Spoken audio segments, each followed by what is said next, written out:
ইসলাম, আছে ইসলাম, থাকবে ইসলাম।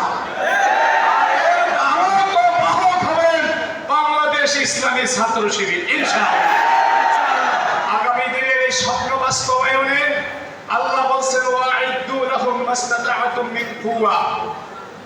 আল্লাহ এখানে নির্দিষ্ট করেন একটাকেও।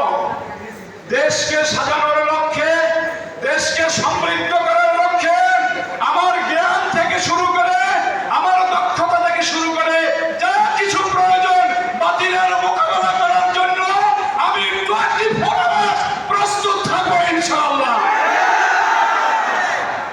ওরা যতই হুমকি দেমকি দেও, ইসলামের আদর্শে অনুপ্রাণিত এই ছাত্র সমাজের কাছে ওরা যেভাবে 5ই আগস্ট পরাজিত হয়েছে,